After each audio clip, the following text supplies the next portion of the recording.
বানাবো আলুর পরোটা। সেদ্ধ করে রাখা কয়েকটা আলু নিয়ে নিয়েছি, প্রথমে গ্রেট করে নেব, তারপরে দিয়ে দেব পেঁয়াজ কুচি, রসুন কুচি, তারপরে কাঁচা লঙ্কা কুচি, আদা কুচি, ধনে পাতা, ভাজা মশলা দেব, গোলমরিচের গুঁড়ো দেবো, আর দেব উপর স্বাদ মতো নুন। একদম সিম্পলভাবে বানাবো, খুব তাড়াতাড়ি তো আলুর পরোটা হয়ে যায়। আগেই আমি আটা মেখে রেখেছি। তারপরে তার সঙ্গে বানাবো ডাল তড়কা। 4টে মতো পেঁয়াজ আমি ভাজা করে নিচ্ছি, তার সঙ্গে দিয়ে দিয়েছি 2টো টমেটো আর বেসিক মশলা। এভাবে কষিয়ে নেব প্রথমে তেল ছাড়া পর্যন্ত।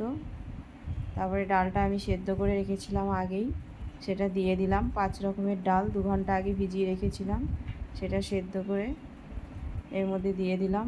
স্বাদ মতো নুন দিলাম, কাঁচা লঙ্কা ধনে পাতা দিয়ে নেড়ে চেড়ে নামিয়ে ফেললেই ডাল তড়কা রেডি।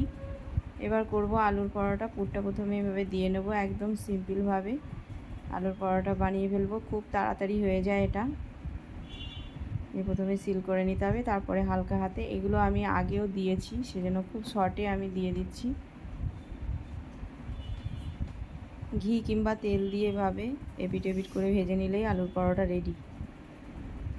আলুর পরোটা অনেকে অনেক রকম করে, এর সঙ্গে আচার কিংবা আমচুর পাউডারও দেওয়া যায় আলুর সঙ্গে মেখে, সেটাও খুব টেস্ট হয়। কিন্তু আজকে আমি এখানে কিছুই দিইনি, সিম্পলভাবে করেছি।